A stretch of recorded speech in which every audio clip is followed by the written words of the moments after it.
the river had not risen in 3 years.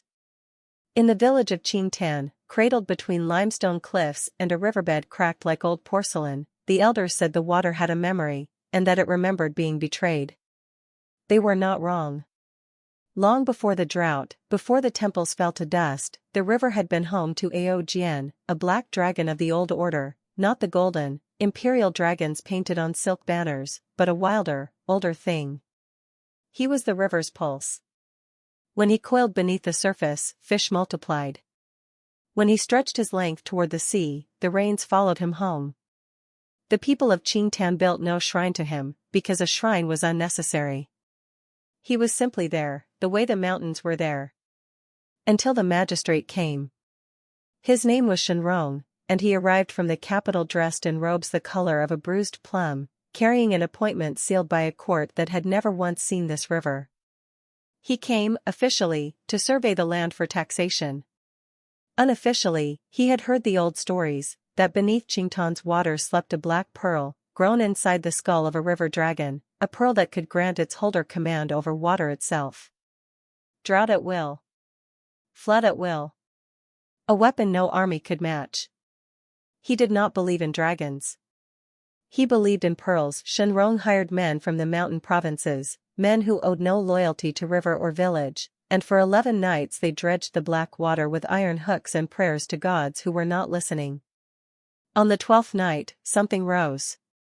The villagers would later disagree on what they saw. Some said scales like wet obsidian.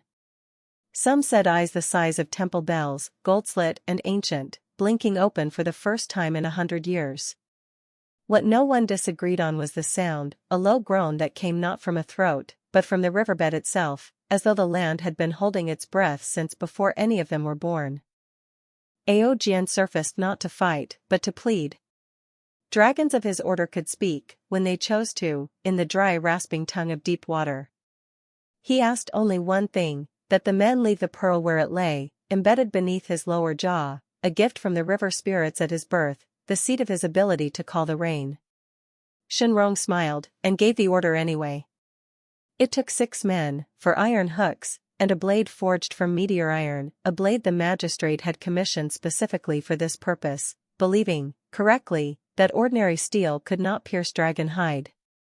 The extraction was not clean.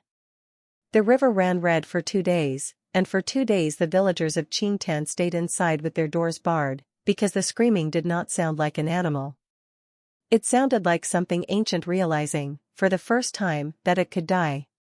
Shen Rong left that night with the pearl sewn into a lacquered box, and Ao Jian's body sank back into the water he had protected for 300 years, his jaw a ruin, his ancient eyes finally, mercifully closed. The rain stopped the following spring. Then the following spring after that. Then there were no more springs worth counting.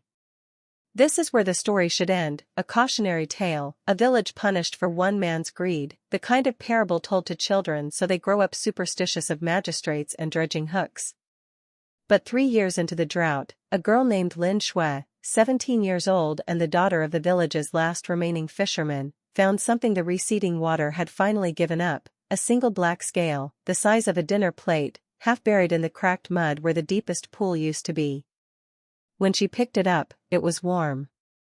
That night, Lin Xue dreamed of Jaws.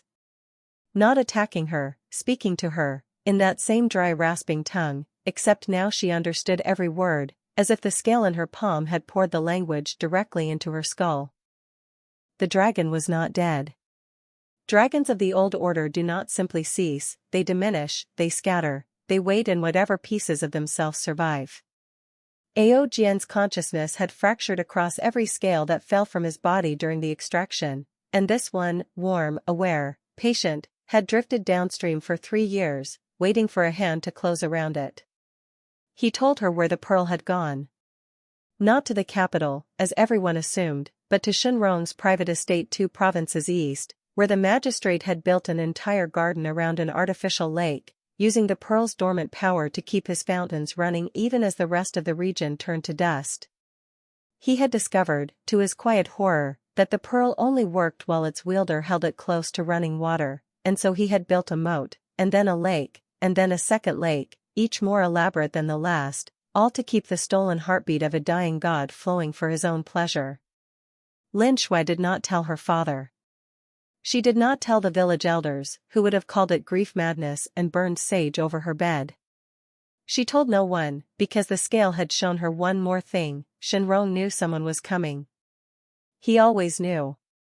He had spent 3 years waiting for a fisherman's child to walk through his gates with vengeance in her eyes, and he had prepared accordingly, guards trained specifically to recognize the black shimmer of dragon-scale magic, wards bought from mountain sorcerers, and, at the center of his second lake, a cage built from the same meteor iron that had once carved through Ao Jian's jaw.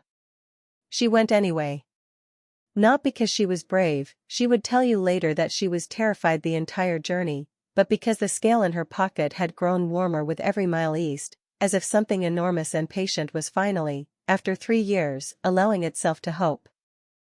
What happened inside Shen Rong's estate is the part the storytellers argue over most, because it happened fast, in the dark, beside black water lit only by lanterns shaped like lotus flowers. Some versions say Lin Xue simply walked to the edge of the second lake and dropped the scale into the water, and the pearl, recognizing its own severed self, tore itself free from wherever Shen Rong kept it and swam home through the moat, the reflecting pool, the ornamental streams, until scale and pearl met in the dark and something vast and black rose out of that manicured little lake with a violence the garden was never built to contain. Other versions say it was quieter than that. That Lin Xue was caught by the guards before she reached the water. That Shen Rong himself came down to the lakeside to gloat, pearl in hand, only to watch it grow hot in his palm, then hotter, then unbearable, as it recognized the scale in the girl's pocket from 30 paces away and began, on its own, to pull toward home. Either way, the ending is the same. The lake did not simply overflow.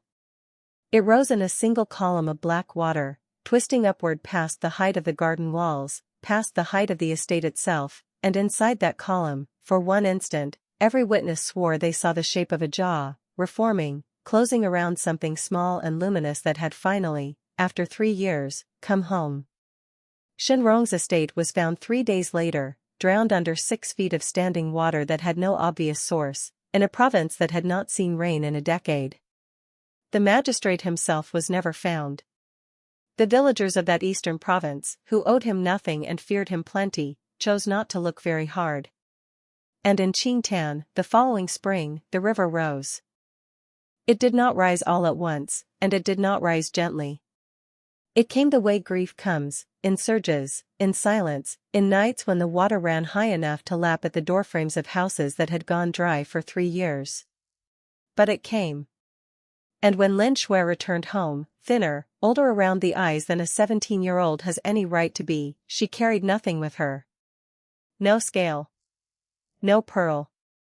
No proof, beyond the river itself, which the elders now say pulses, faintly, beneath the surface, not with fish, not with current, but with something that remembers being whole, and is, slowly, learning to be whole again. The people of Qingtan still build no shrine to Ao Jian. They say a shrine, once again, is unnecessary. He is simply there, the way the mountains are there, the way grief is there, the way the water remembers everything, even the things it forgives. Please subscribe the channel, hit the like button, comment your thoughts. Thank you for watching.